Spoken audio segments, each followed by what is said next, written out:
말씀을 증거합니다. 오늘 말씀은 맥주감사 주일 예배의 말씀입니다. 맥주감사라는 말이 뭐냐 하면 모맥, 이 말은 보리와 밀의 추수입니다. 1년에 추수를 2번 해요. 여름 추수는 보리와 이제 밀을 추수를 하게 되기 때문에 이 맥주감사절은 여름 추수 감사주일과 똑같습니다. 그런데 이것이 무엇을 의미하는지를 오늘 우리가 잘 알아야 돼요. 우리 한번 따라합시다. 맥추절은 오순절이다. 예, 잠깐만요. 맥추감사절이 뭐냐 하면 밀과 보리 추수에 대한 감사절이지만 실제로는 이것이 예수 그리스도가 이 땅에 오셔서 우리에게 어떤 일을 행하시는지를 가르쳐주는 그림자적인 사건입니다. 그것은 뭐냐 하면 이스라엘에게는 7개의 명절이 있어요. 우리나라에도 여러 명절이 있지요.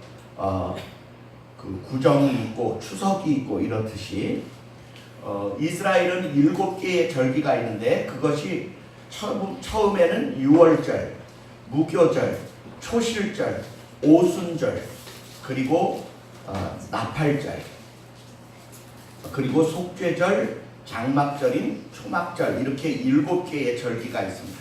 근데 이 5번째 절기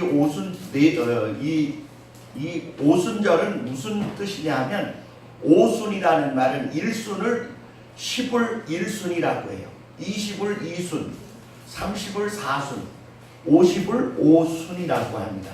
근데 어느 날부터 오순으로 따지느냐 하면 초실절, 이것은 여름 추수의 제일 첫 열매 곡식을 이렇게 한 단을 거두어서 하나님 앞에 이렇게 흔들어 올해도 우리에게 이렇게 곡식을 주셔서 감사합니다 하고 드리는 제사를 초실절 제사라고 해요. 그래 이렇게 흔드는 걸 요제라고 하는데 초실절 제사를 드리고 나서 50일째 되는 날을 어떻게 계산하냐면 이스라엘 사람들은 7일에 한 번씩 마지막 날 7일을 안식일이라고 해요. 그래서 이 7안식일을 7번 지나면 7일 안식일을 7번 지나면 며칠이 되느냐 하면 77이 49일이 되죠. 그 바로 다음 날이 오순절이 돼요. 50일이 된다 그 말입니다. 한번 따라합시다.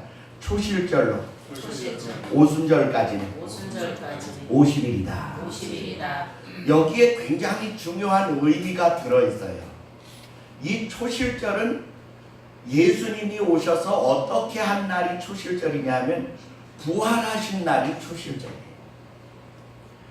죽으신 날이 유월절, 죽으셔서 무덤에 들어가신 때가 무교절, 그리고 초실절이 부활절이 바로 초실절이에요.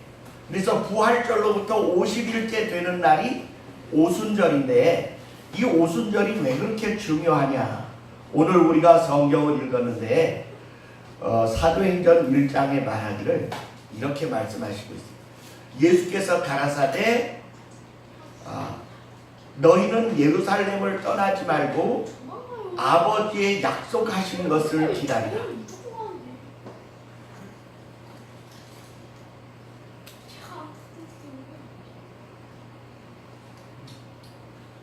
아버지의 약속하신 것을 기다리라 그랬는데 그 아버지의 약속하신 것이 뭐냐면 우리를 위하여 성령을 보내어 주시겠다는 약속.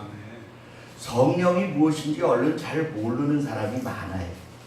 하나님을 삼위일체 하나님이라고 하시죠. 하늘에 계신 아버지 성부 하나님, 그리고 아들 하나님 되신 성자 하나님, 그 다음에 바로 우리 안에 들어와 일하시는 성령 하나님, 이렇게 해서 성부, 성자, 성령 세 하나님이 계시는데 그 하나님 중에 성령 하나님이 예수님 대신 우리에게 오셔서 우리의 마음 가운데 들어와 계시는 거예요.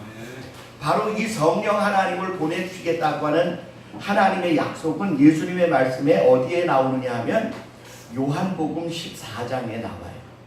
14장에 예수님이 뭐라고 말씀하시느냐 하면 이제 내가 너희를 떠나 아버지께로 갈 때가 되었다. 그랬더니 제자들이 걱정이 됐어요.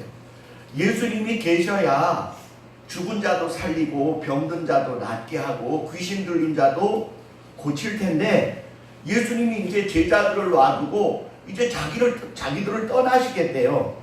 그러니까 걱정이 많았어요. 왜냐하면 예수님 믿는 사람들을 미워하고 시기하고 죽이고 싶어하는 사람들이 이 많은 험악한 세상 가운데 자기들만 떨어뜨려 놓고 예수님이 가신다니 제자들은 걱정이 한이 없는 거예요.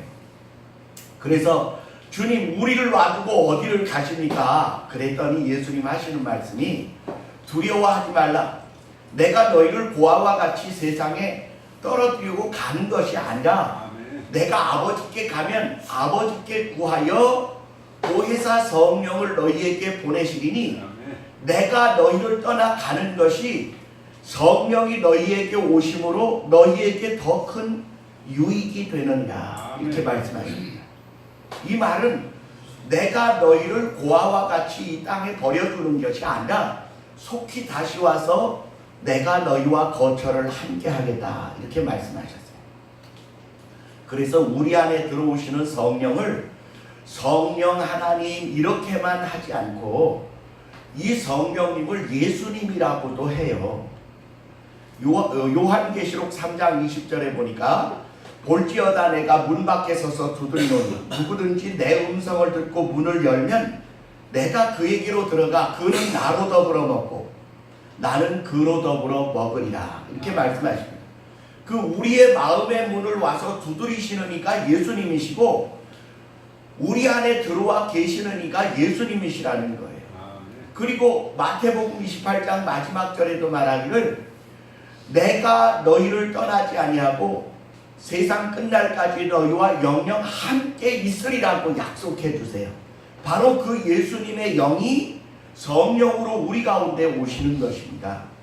이 말은 무슨 뜻이냐 하면 성령 하나님이 다른 분이 아니시고 예수의 영이시고 그 영이 곧 아버지의 영이세요. 그래서 하나님을 세 분으로 따로 떨어뜨려 놓는 게 아니라 그것을 우리가 구분하기 쉽게 하기 위하여 성부, 성자, 성령을 떼어놓는 것이지 실제로는 하나님은 세 분인 것 같지만 한 분이시라는 사실을 말씀하고 있습니다.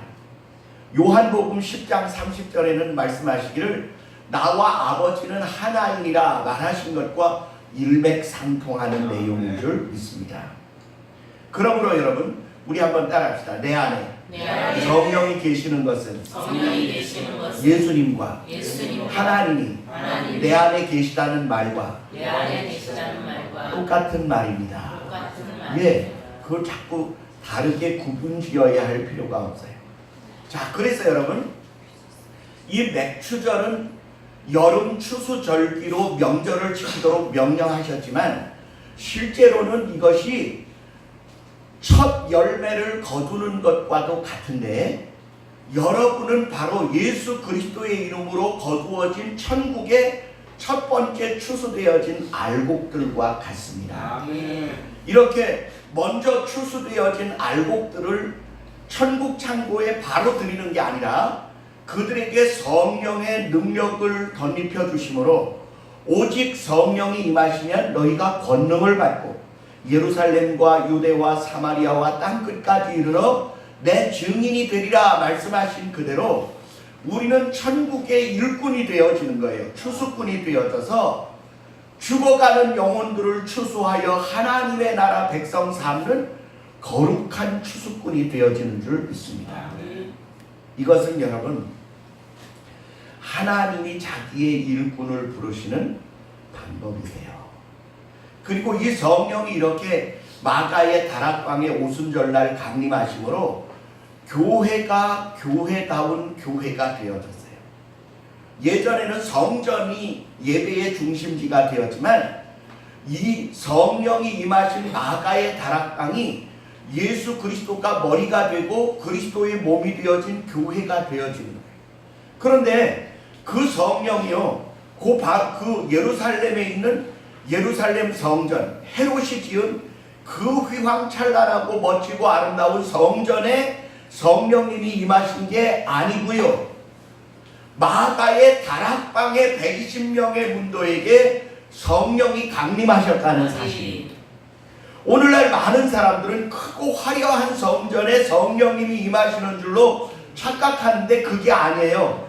나같이 보잘것없고 연약하고 부족하기 짝이 없는 우리의 마음을 성전 삼고 성령이 우리 안에 임하신다는 말씀입니다.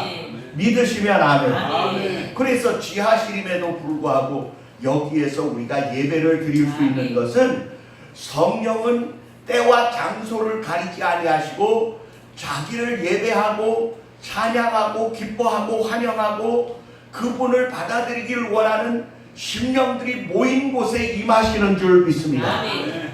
그래서 여러분, 예수님이 부활하신 후 40일 동안 500여 형제에게 보이시며 여러 가지 능력과 기적을 행하시고 산채로 승천하여 하늘나라로 가셨어요. 갈 때 많은 사람들이 이렇게 쳐다보았더니 구름을 타고 올라가시는데 그를 예수님을 모시고 올라가는 천사들이 밑에서 쳐다보는 제자들을 향하여 이렇게 말합니다. 예루살렘 사람들아, 어찌하여 신기하여 쳐다보느냐? 너희가 본 이 예수는 우리가 올려감을 본 그대로 다시 오시리라. 이렇게 말씀하셨어요.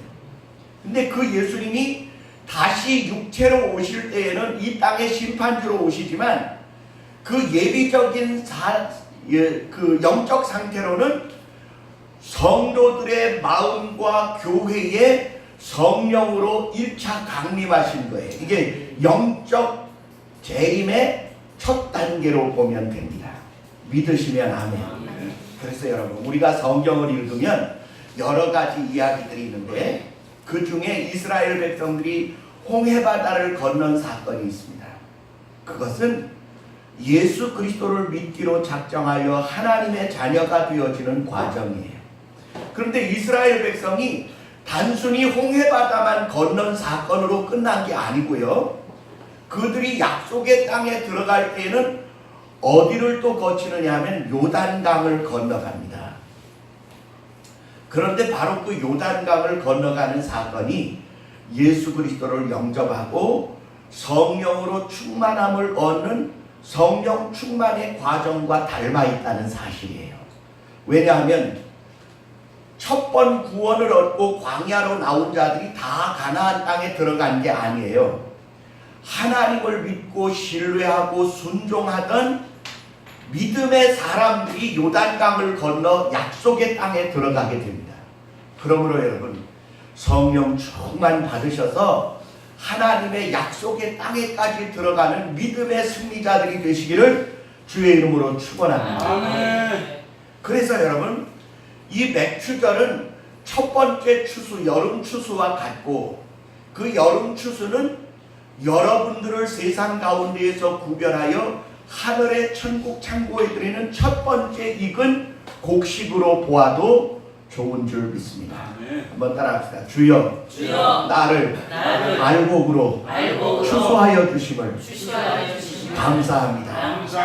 나를 성령으로도 충만하게 하옵소서. 성령의 권능이 내게도 넘쳐나게 하옵소서. 아멘. 성령의 권능은 어떤 거냐? 첫째, 더러운 귀신을 명하여 쫓아낼 수 있어요. 나타낸 예수 이름으로 명하노니 더러운 귀신은 떠나갈지어다. 이렇게 말하면 내가 무서워서 떠나는 게 아니라 예수 그리스도의 이름이 두려워서 더러운 귀신이 그 사람에게서 떠나게 되는 것입니다. 뿐만 아니라 성령 충만을 받으면 기도할 때 이상한 언어로 기도하게 돼요. 그것이요, 때로는 외국어이기도 하지만 이 땅의 언어가 아닌 이상한 언어로 기도하는데 그것을 방언이라고 해요. 그 방언 중에 그 방언을 또 해석해주는 통변의 은사도 있어요. 뿐만 아니라 예언의 은사라는 게 있는데 예언을 하게 되면 그 예언이 앞에 되어질 일을 미리 이야기해 주기 때문에 교회와 성도들이 죄에서 떠나고 하나님 앞에 성실하고 진실하게 살아가게 하는 아주 귀중한 사역이 성령의 선물 중에 들어있는 줄 믿습니다. 뿐만 아니라 이 성령이 믿음을 강건케 하는 은사를 주시기도 하고요. 남을 섬기고 돕고 봉사하는 일을 잘할 수 있게 하는 은사를 주시기도 해요. 뿐만 아니라 사랑이 충만하여져서 예전에는 조그만한 흠만 봐도 그것이 마음이 아프고 속상해서 막 짜증을 내던 사람이요, 사랑의 은사를 받으면 어떻게 되느냐 하면 모든 일이 다 이해가 돼요. 용서가 되고, 그래서 그들을 위하여 기도해 줄 수 있게 되어지는 넉넉한 마음을 가지게 되기도 합니다. 선물 받고 싶으세요? 어떤 선물 받고 싶으세요? 저는 신유의 은사를 선물로 받고 싶어요.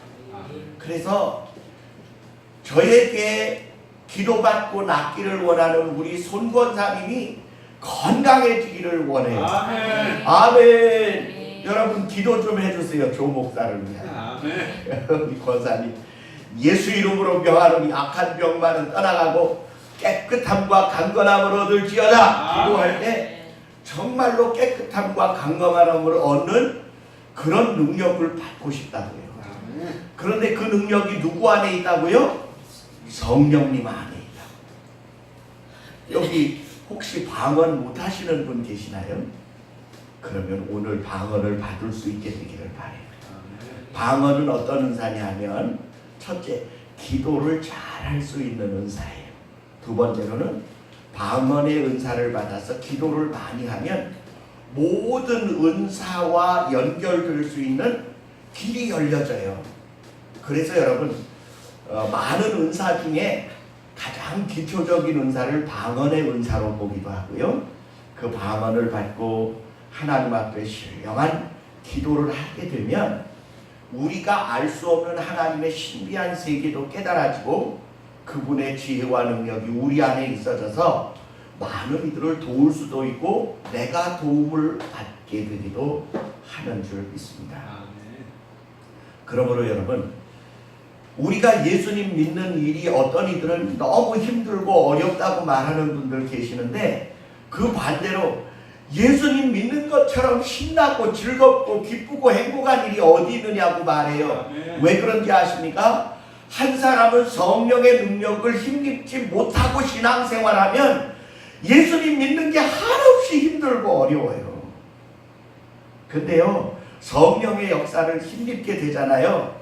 그러면 찬양하는 게 기쁘고 기도하는 게 감사하고 사랑하고 섬기고 봉사하고 남을 도와주는 일이 얼마나 즐거운지 삶의 활력과 기쁨과 감사가 충만하게 넘쳐지게 되는 줄 믿습니다. 그러므로 여러분, 성령 강림 주간에 전부 여러분이 다 성령으로 충만하여 주시기를 예수님 이름으로 축원합니다. 아멘. 그러면 여러분, 이 세상의 역사 중에 큰 하나님의 역사들을 일으킨 일꾼들이 있어요. 특히나 전 세계에 가장 위대한 그 업적을 남긴 위인들 100명을 이렇게 꼽아 놓는다면요, 거의 85명이 예수님 믿는 사람. 그런데 그 85명 거의가 다 성령으로 충만한 사람들이 세계의 역사를 이끌어가고 문화와 예술과 학문의 진보를 만들어가게 됐다는 사실을 발견하게 돼요. 그래서 혹시라도 야, 너 교회 갔다가 너 미치면 어떡하냐? 어떤 사람은 교회 가서 미쳤다던데 그런 이야기 듣는 사람들이 있어요. 근데 여러분 보세요. 예수님을 믿고 미치면요, 아름다워져요, 사람이. 왜냐하면 하나님이 그 사람에게 하나님의 신적인 지혜를 한없이 부어주시기 때문입니다. 그래서 이 세상 사람 그 누구도 알 수 없고 깨달을 수 없는 특별한 지혜와 지식을 얻게 하시는 분이 하나님이세요. 우리는 그렇게 하나님의 도우시는 능력을 힘입어 살기를 원합니다. 삶에 한없는 기쁨과 희열과 감사가 넘치는 성령으로 충만한 승리의 삶을 살아가게 되시기를 예수님 이름으로 축원합니다. 아멘. 오늘날 많은 사람들이 자살을 해요. 특히 한국은요 자살공화국 1위 국가예요. 전 세계에서 자살을 가장 많이 하는 나라. 하루에 몇 명이 죽느냐? 50명 이상이 자살을 해요. 왜 자살하느냐? 사람들이 자기들의 삶의 의미와 목적을 잃어버렸기 때문에. 돈도 벌고 이름도 얻고 가족도 넉넉한데 삶이 텅 비고 공허해서 내가 왜 살고 뭐 때문에 살아야 하지? 내가 존재해야 할 세상에 이유가 없어. 그래서 자살하는 사람이 그렇게 많은 거예요. 왜냐하면 먹어봐도 놀아봐도 즐겨봐도 돈을 벌어봐도 세상의 삶의 기쁨과 즐거움이 없는 거예요. 근데 저는 여러분에게 우리의 삶을 한없이 기쁘고 하늘나라 가기 전에 이미 내 마음에 천국이 이루어지고 내 가족과 교회와 사회와 국가를 하늘나라처럼 만들 수 있는 놀라운 축복의 삶이 있는데 그것이 바로 성령으로 충만하여져서 예수 그리스도의 삶을 자기의 삶으로 구현해 가는 삶인 줄 믿습니다.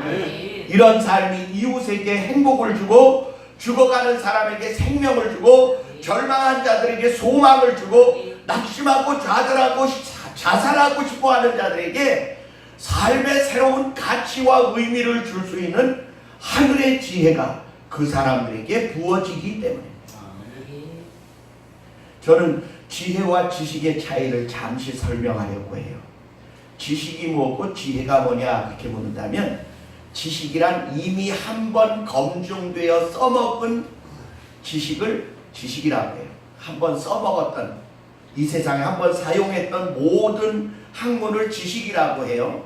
그런데 지혜는 뭐냐 하면 그 모든 학문을 다 더하고도 뛰어넘을 수 없는 어떤 선이 있어요. 전혀 한 번도 써먹어보지 않고 세상에 검증되지 않은 아주 기가 막히고 탁월한 지식과 지혜의 세계가 있어요. 그 세계가 어디에서 열리느냐? 하나님의 신적인 능력에서 열리는 줄 믿습니다. 그래서 성령 충만한 이들이 하늘의 역사를 일으키는 거예요. 제가 한 사람을 더 여러분에게 소개합니다. 우리나라에 노벨상을 받아도 시원치 않을 박사님 한 분이 계세요. 김순권 박사라는 분인데 이분이 뭐 하는 사람이냐면 옥수수를 연구하는 사람. 지금으로부터 30년 전쯤 저 아프리카에 악마의 풀이라고 하는 검은 덩굴풀이 있었는데 이 풀이 아프리카 사람들의 주식인 옥수수를 감고 올라가면 옥수수가 열매를 못 맺어요. 그런데 이 검은 악마풀을 걷어내느라고 농업의 선진국인 미국, 영국, 독일, 프랑스, 네덜란드, 덴마크, 스웨덴 이런 나라들에서 아프리카의 식량 생산을 위하여 그 검은 악마풀을 제거하기 위하여 최첨단 학문들과 연구위원들이 아프리카로 가서 연구소를 세워가지고 그 검은 악마풀 제거하는 일을 수십 년 연구하다가 두 손 두 발을 다 들고 아프리카에서 철수했어요. 그 철수하는 그때에 대한민국의 김순권 박사님이라고 하는 이 옥수수 육종 연구가 한 분이 아프리카로 날아갔어요. 수단이라는 곳으로 갔습니다. 거기에 가서 그 검은 악마풀을 제거하는 연구를 시작했어요. 그랬더니 세계의 모든 사람들이 그 사건을 듣고 하는 이야기가 야 메추리알로 탱크를 치지 그 농업 선진 수천 년의 국가들이 그거 다 두 손 두 발 다 들고 나가는데 그 사람 하나가 거기 날아가서 뭘 하겠느냐고 웃었습니다. 그런데요 10년이 채 되기 전에 김순권 박사가요 그 검은 악마 풀을 이기고도 열매를 맺어내는 옥수수를 개발하게 됐어요. 그렇게 해가지고요 아프리카의 그 식량에 대한 배고픔을 면하게 해줬어요. 그래서 그가 거기에서 떠날 때, 아프리카에서 떠날 때 수십 년이 지난 후에 아프리카 사람들, 그 박사님들어 당신은 아프리카의 어머니입니다. 그런 호칭을 줬어요.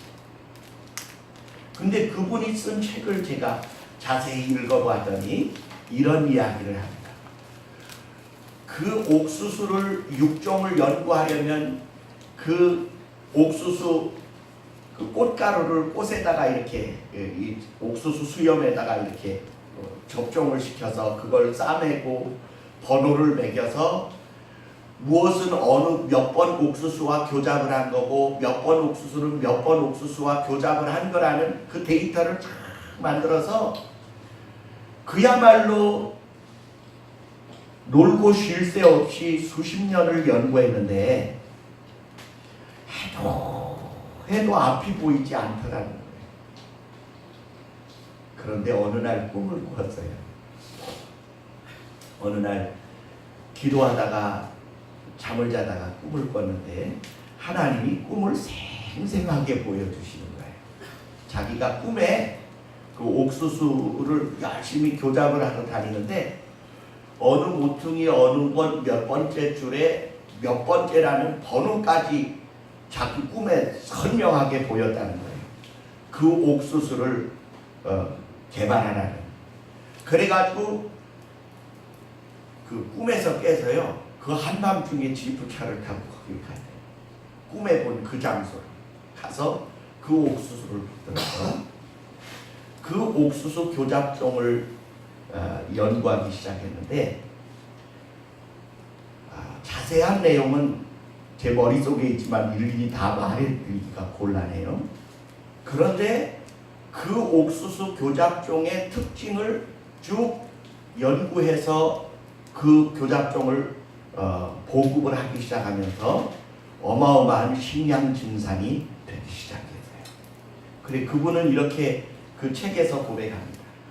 나는 나의 노력과 수고로 되어졌다기보다 하나님이 보여주신 놀라운 지혜로 이러한 일들이 이루어졌다고 믿는다. 그러면서 자기가 얼마나 수고하고 노력해서 이것을 이루어냈는지 자기를 자랑하는 게 아니라 하나님이 자기에게 주신 지혜로 되어졌다고 고백하고 있어요. 또 하나는 정말 배고파하는 저들을 도와주고 싶어하는 내 마음을 아신 하나님.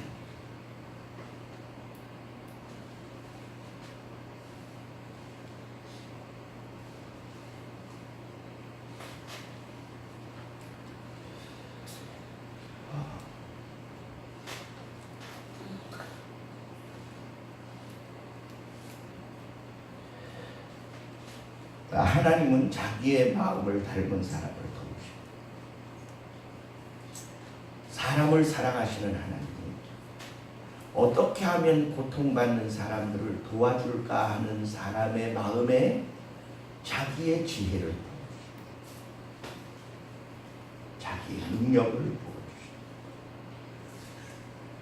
그러므로 저는 여러분에게 이렇게 권합니다.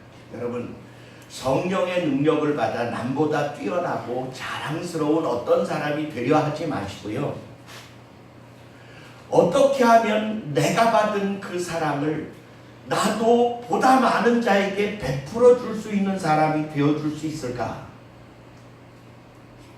그런 예수님의 마음을 소유하면 하나님은 성령을 아무에게나 부어주시는 게 아니에요.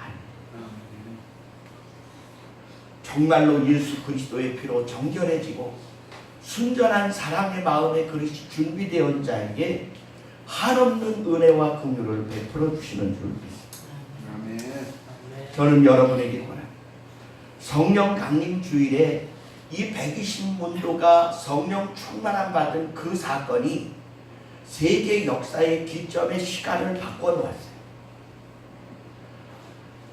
가장 강력한 나라 하나님의 나라가 바로 이들을 통하여 온 세상에 전파되어지고 예수 그리스도로 자기의 삶을 전환시키고 자기의 삶을 통하여 하나님의 사랑을 이 땅에 펼쳐가기로 결심하는 자들에게 하나님은 오늘도 변함없이 성령의 충만함을 주시고 하늘의 지혜와 능력을 더하여 주시는 그 놀라운 은혜를 우리에게 주시기를 원하십니다.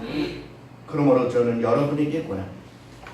김순권 박사님처럼 배고픈 이들과 고난당하는 이들에게 진정한 위로와 기쁨이 되어주기를 원합니다. 그들에게 잠깐 있는 예수를 증거해주기 위하여 최선을 다하는 그러한 사람을 통하여 하나님은 역사하신다는 사실. 이 김순권 박사가 20여 년 전에 다시 우리나라에 들어와서 지금 북한의 옥수수 육종 연구를 해서 북한의 옥수수를 거의 4배나 식량을 증산할 수 있게 하는, 그래서 가장 최악의 남북 분단의 악조건 속에서도 북한은 김순권 박사가 북한에 들어오는 일은 언제나 환영하고 있었어요.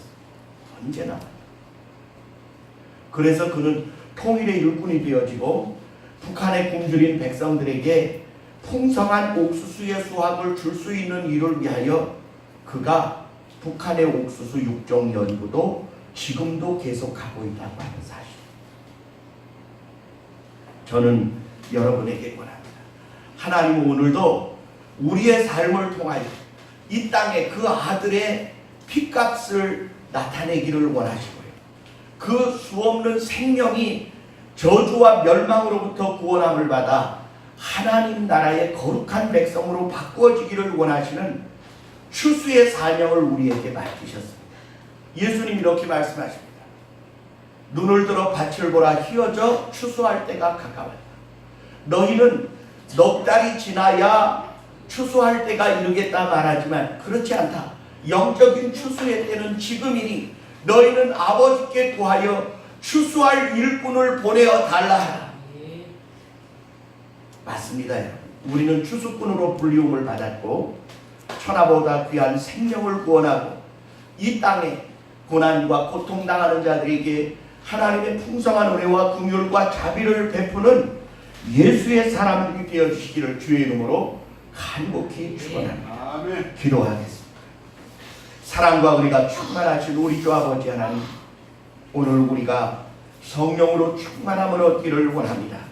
수많은 사람들이 죄악으로 달려가고 멸망과 저주를 택하는 이때에 정말로 하나님의 생명과 구원과 은혜와 축복을 베풀고 나눌 수 있는 자로 쓰임받기를 원하오니 우리의 삶에 하늘의 기쁨과 지혜가 충만한 희열 넘치는 삶을 허락하여 주옵소서. 성령으로 우리를 충만하게 하시고 불타오르게 하셔서 죽어가는 영혼들에게 생명을 나누어 줄 수 있는 하나님의 영적 추수꾼들이 되어지도록 저들의 삶을 축복하여 주옵소서. 예수님 이름으로 감사하며 기도합니다. 아멘. 우리 3분